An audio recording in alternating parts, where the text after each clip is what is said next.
Hello, thank you for visiting Echoes of Crime. Today, I want to tell you a story, a case that seems like it only happens in horror movies, but is a real haunting.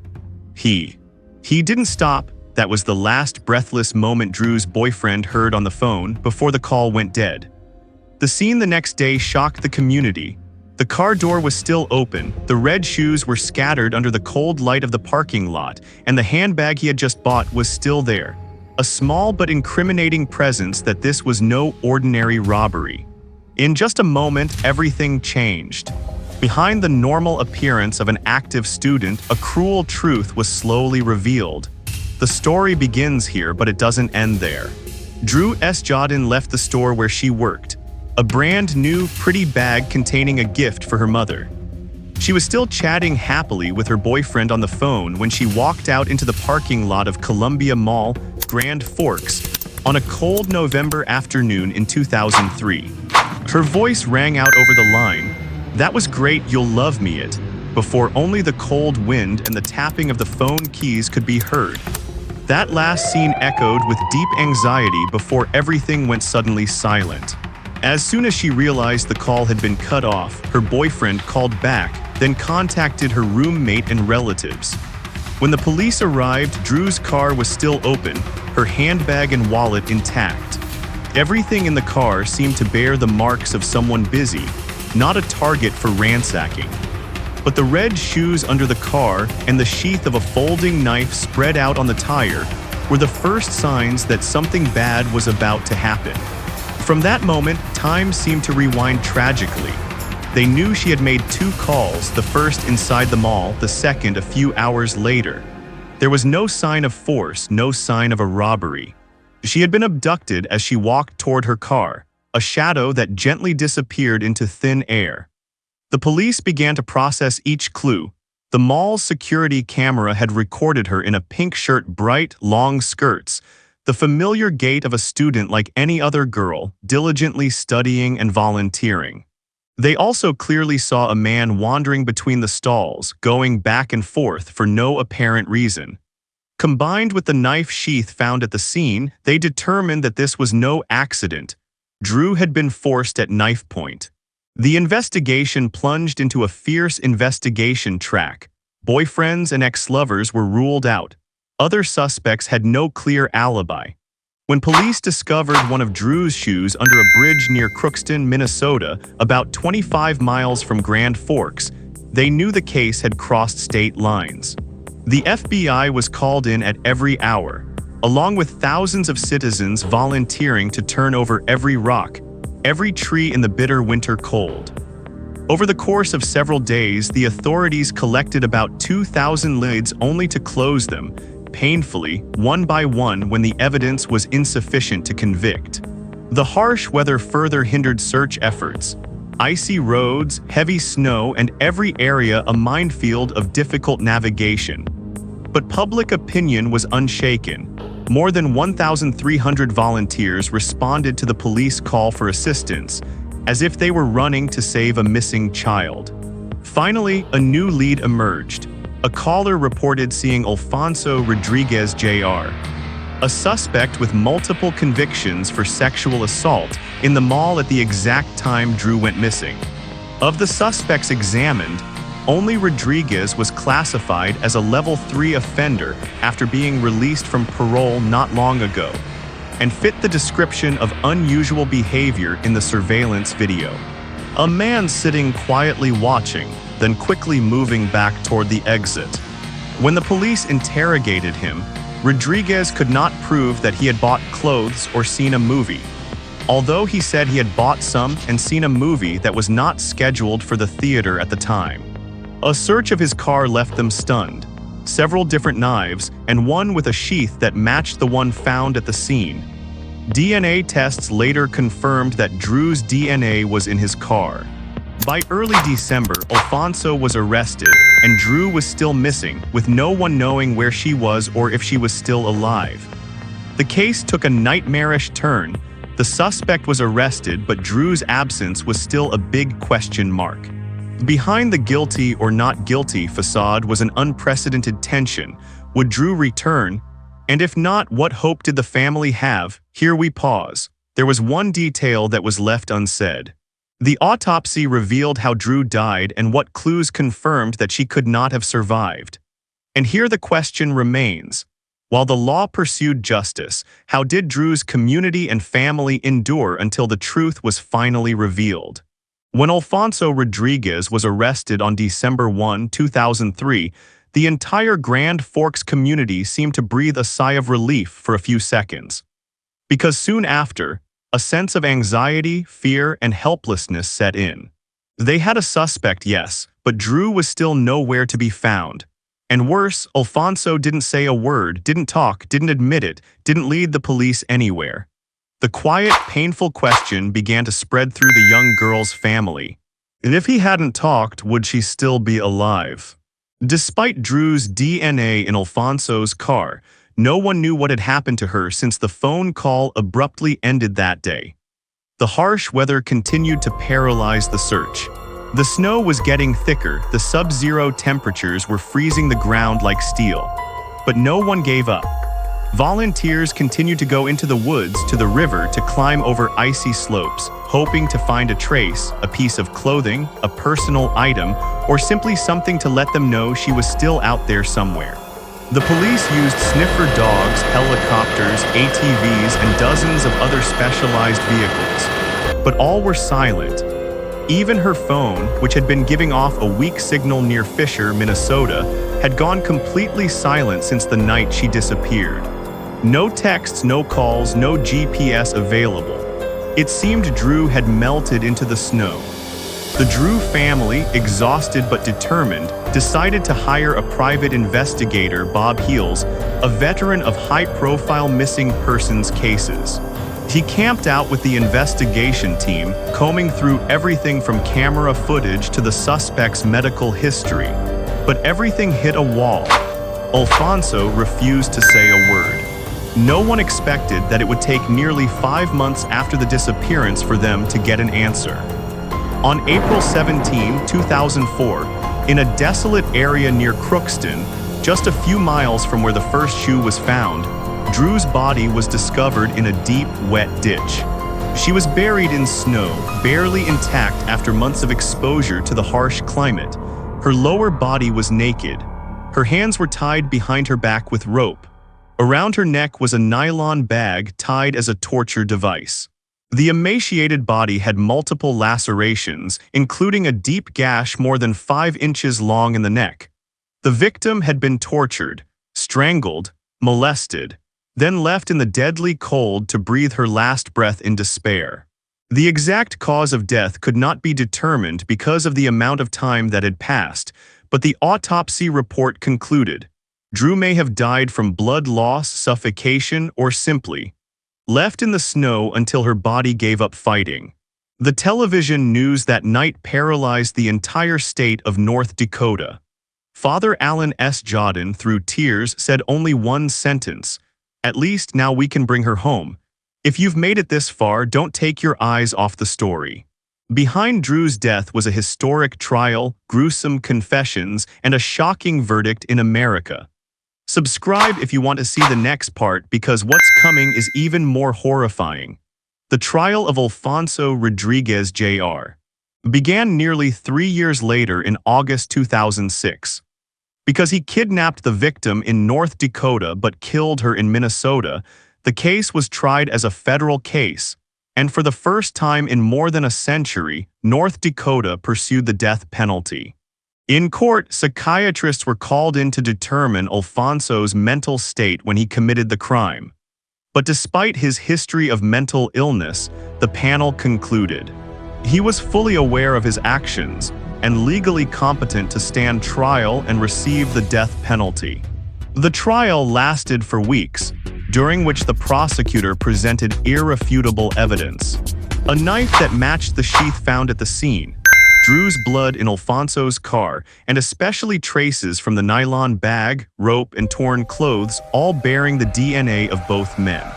Added to that was Rodriguez's presence at the mall at the right time, his stalking of the victim, and his history of violent crimes. In the end, Rodriguez was sentenced to death. The entire courtroom was silent, except for the muffled sobs of the victim's family. But the story doesn't end there, because more than 10 years later in 2021, an unexpected event occurred. Alfonso Rodriguez's death sentence was overturned. Based on procedural errors and evidence that the defense attorney argued was not properly considered, the Federal Court of Appeals declared that the sentence may have been unfair and decided to overturn the death sentence. And guess what? Alfonso is back in court this time, no longer facing the death penalty. At this point, a big question rang in everyone's mind. If a man who kidnapped, raped, and brutally murdered a young girl can still escape the death penalty, what meaning does justice have?